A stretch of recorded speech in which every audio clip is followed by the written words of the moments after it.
which was delivered by Dia to the governor of Busra, who forwarded it to Heraclius to read.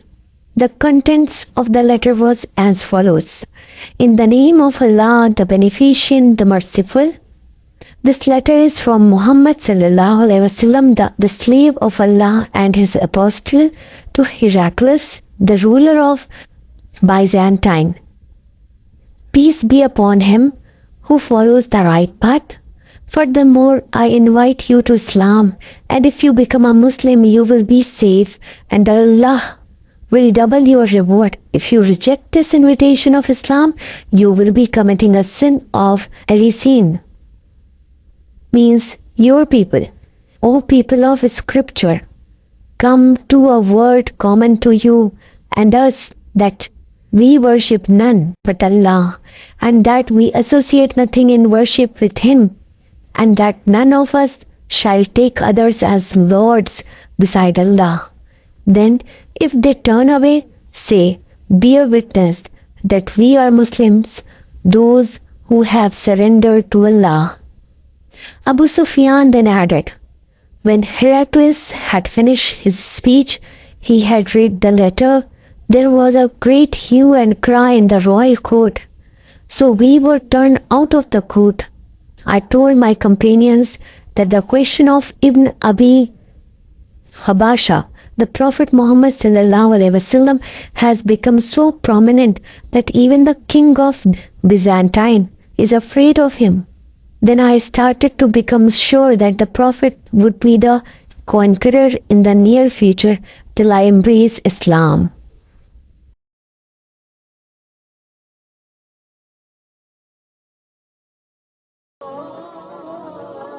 ہرقل شاہ روم نے قریش کے قافلے میں ایک آدمی بلانے کو بھیجا، اور اس وقت یہ لوگ تجارت کے لیے ملک شام گئے ہوئے تھے، اور یہ وہ زمانہ تھا جب رسول اللہ صلی اللہ علیہ وسلم نے قریش اور ابو سفیان سے ایک وقتی عہد کیا ہوا تھا۔ جب ابو سفیان اور دوسرے لوگ ہرقل کے پاس ایلیا پہنچے جہاں ہرقل نے دربار طلب کیا تھا، اس کے گرد روم کے بڑے بڑے لوگ، علماء، وزراء و امراء بیٹھے ہوئے تھے۔ ہرقل نے ان کو اور اپنے ترجمان کو بلوایا، پھر ان سے پوچھا کہ تم میں سے کون شخص مدعی رسالت کا زیادہ قریبی عزیز ہے؟ ابو سفیان کہتے ہیں کہ میں بول اٹھا کہ میں اس کا سب سے زیادہ قریبی رشتہ دار ہوں۔ یہ سن کر ہرقل نے حکم دیا کہ اس ابو سفیان کو میرے قریب لا کر بٹھاؤ اور اس کے ساتھیوں کو اس کی پیٹھ کے پیچھے بٹھا دو۔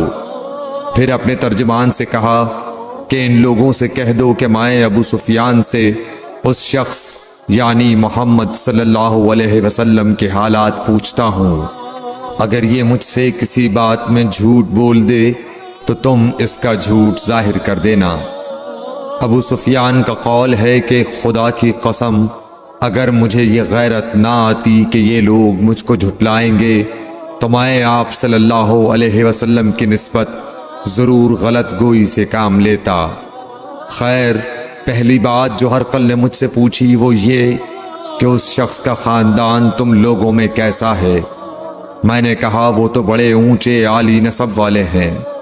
کہنے لگا اس سے پہلے بھی کسی نے تم لوگوں میں ایسی بات کہی تھی؟ میں نے کہا نہیں۔ کہنے لگا اچھا اس کے بڑوں میں کوئی بادشاہ ہوا ہے؟ میں نے کہا نہیں۔ پھر اس نے کہا بڑے لوگوں نے اس کی پیروی اختیار کی ہے یا کمزوروں نے؟ میں نے کہا نہیں، کمزوروں نے۔ پھر کہنے لگا اس کے تابعدار روز بڑھتے جاتے ہیں یا کوئی ساتھی پھر بھی جاتا ہے؟ میں نے کہا نہیں۔ کہنے لگا کیا اپنے اس دعوی نبوت سے پہلے کبھی کسی بھی موقع پر اس نے جھوٹ بولا ہے؟ میں نے کہا نہیں۔ اور اب ہماری اس سے صلح کی ایک مقررہ مدت ٹھہری ہوئی ہے، معلوم نہیں وہ اس میں کیا کرنے والا ہے۔ ابو سفیان کہتے ہیں میں اس بات کے سوا اور کوئی جھوٹ اس گفتگو میں شامل نہ کر سکا۔ ہرقل نے کہا کیا تمہاری اس سے کبھی لڑائی بھی ہوئی ہے؟ ہم نے کہا کہ ہاں۔ بولا پھر تمہاری اور اس کی جنگ کا کیا حال ہوتا ہے؟ میں نے کہا لڑائی ڈول کی طرح ہے، کبھی وہ ہم سے میدان جنگ جیت لیتے ہیں اور کبھی ہم ان سے جیت لیتے ہیں۔ ہرقل نے پوچھا وہ تمہیں کس بات کا حکم دیتا ہے؟ میں نے کہا وہ کہتا ہے کہ صرف ایک اللہ ہی کی عبادت کرو، اس کا کسی کو شریک نہ بناؤ اور اپنے باپ دادا کی شرک کی باتیں چھوڑ دو، اور ہمیں نماز پڑھنے، سچ بولنے، پرہیزگاری اور صلہ رحمی کا حکم دیتا ہے۔ یہ سب سن کر پھر ہرقل نے اپنے ترجمان سے کہا کہ ابو سفیان سے کہہ دے کہ میں نے تم سے اس کا نسب پوچھا تو تم نے کہا کہ وہ ہم سے عالی نسب ہے، اور پیغمبر اپنی قوم میں عالی نسب ہی بھیجے جایا کرتے ہیں۔ میں نے تم سے پوچھا کہ دعویٰ نبوت کی یہ بات تمہارے اندر اس سے پہلے کسی اور نے بھی کہی تھی؟ تو تم نے جواب دیا کہ نہیں۔ تب میں نے اپنے دل میں کہا کہ اگر یہ بات اس سے پہلے کسی اور نے کہی ہوتی تو میں سمجھتا کہ اس شخص نے بھی اسی بات کی تقلید کی ہے جو پہلے کہی جا چکی ہے۔ میں نے تم سے پوچھا کہ اس کے بڑوں میں کوئی بادشاہ بھی گزرا ہے تو تم نے کہا کہ نہیں۔ تو میں نے دل میں کہا کہ ان کے بزرگوں میں سے کوئی بادشاہ ہوا ہوگا تو کہہ دوں گا کہ وہ شخص اس بہانے اپنے آباء و اجداد کی بادشاہت اور ان کا ملک دوبارہ حاصل کرنا چاہتا ہے۔ اور میں نے تم سے پوچھا کہ اس بات کے کہنے یعنی پیغمبری کا دعویٰ کرنے سے پہلے تم نے کبھی اس کو دروغ گوئی کا الزام لگایا ہے؟ تم نے کہا کہ نہیں۔ تو میں نے سمجھ لیا کہ جو شخص آدمیوں کے ساتھ دروغ گوئی سے بچے وہ اللہ کے بارے میں کیسے جھوٹی بات کہہ سکتا ہے۔ اور میں نے تم سے پوچھا کہ بڑے لوگ اس کے پیرو ہوتے ہیں یا کمزور آدمی؟ تم نے کہا کمزوروں نے اس کی اتباع کی ہے۔ تو دراصل یہی لوگ پیغمبروں کے متبعین ہوتے ہیں۔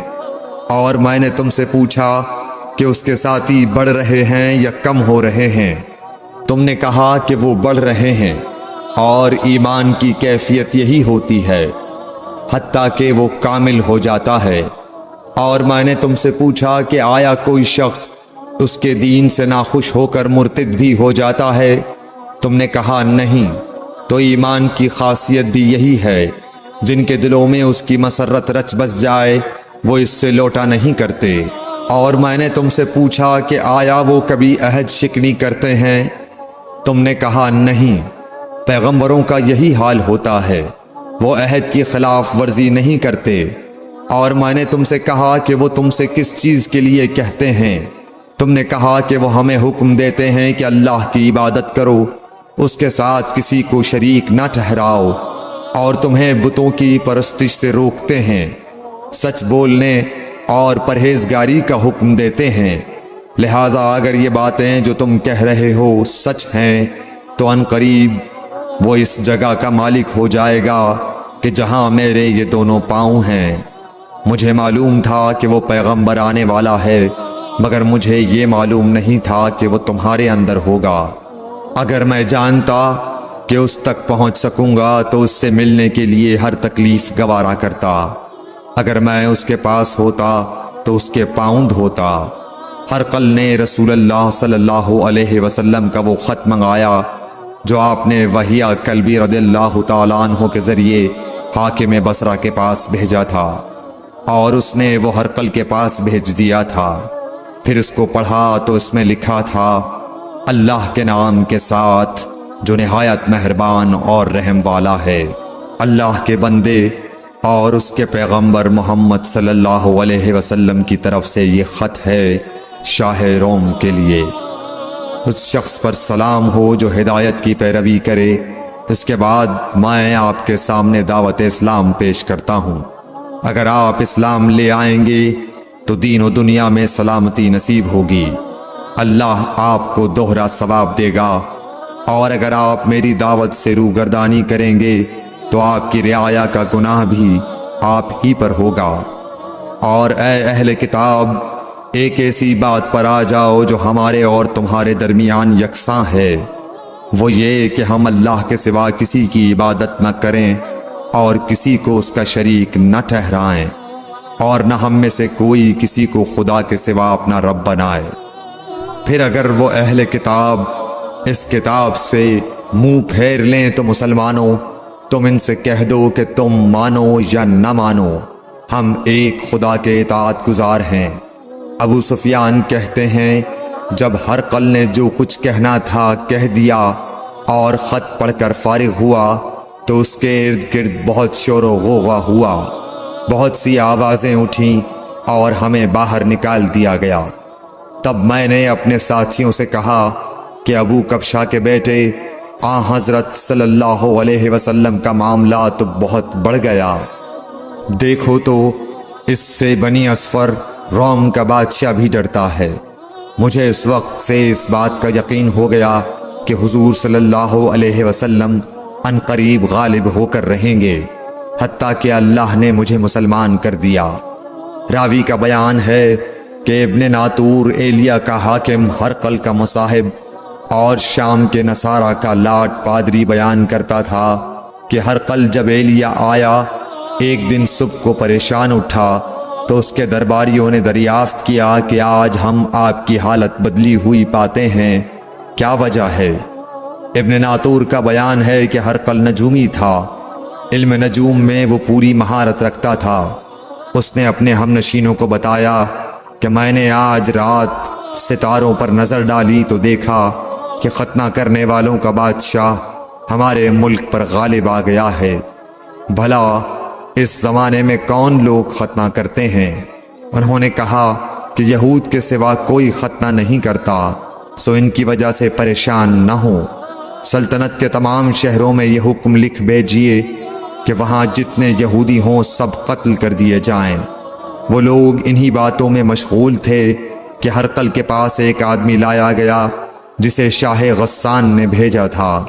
اس نے رسول اللہ صلی اللہ علیہ وسلم کے حالات بیان کیے۔ جب ہرقل نے سارے حالات سن لیے تو کہا کہ جا کر دیکھو وہ ختنہ کیے ہوئے ہے یا نہیں۔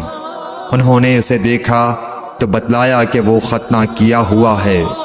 ہرقل نے جب اس شخص سے عرب کے بارے میں پوچھا تو اس نے بتلایا کہ وہ ختنہ کرتے ہیں۔ تب ہرقل نے کہا کہ یہی محمد صلی اللہ علیہ وسلم اس امت کے بادشاہ ہیں جو پیدا ہو چکے ہیں۔ پھر اس نے اپنے ایک دوست کو رومیہ خط لکھا اور وہ بھی علم نجوم میں ہرقل کی طرح ماہر تھا۔ پھر وہاں سے ہرقل حمص چلا گیا، ابھی حمص سے نکلا نہیں تھا کہ اس کے دوست کا خط اس کے جواب میں آ گیا۔ اس کی رائے بھی حضور صلی اللہ علیہ وسلم کے ظہور کے بارے میں ہرقل کے موافق تھی کہ محمد صلی اللہ علیہ وسلم واقعی پیغمبر ہیں۔ اس کے بعد ہرقل نے روم کے بڑے آدمیوں کو اپنے حمص کے محل میں طلب کیا اور اس کے حکم سے محل کے دروازے بند کر لیے گئے۔ پھر وہ اپنے خاص محل سے باہر آیا اور کہا، اے روم والو، کیا ہدایت اور کامیابی میں کچھ حصہ تمہارے لیے بھی ہے؟ اگر تم اپنی سلطنت کی بقا چاہتے ہو تو پھر اس نبی صلی اللہ علیہ وسلم کی بیعت کر لو اور مسلمان ہو جاؤ۔ یہ سننا تھا کہ پھر لوگ وحشی گدھوں کی طرح دروازوں کی طرف دوڑے، مگر انہیں بند پایا۔ آخر جب ہرقل نے اس بات سے ان کی یہ نفرت دیکھی اور ان کے ایمان لانے سے مایوس ہو گیا تو کہنے لگا کہ ان لوگوں کو میرے پاس لاؤ۔ جب وہ دوبارہ آئے تو اس نے کہا، میں نے جو بات کہی تھی اس سے تمہاری دینی پختگی کی آزمائش مقصود تھی، سو وہ میں نے دیکھ لی۔ تب یہ بات سن کر وہ سب کے سب اس کے سامنے سجدے میں گر پڑے اور اس سے خوش ہو گئے۔ بالآخر ہرقل کی آخری حالت یہی رہی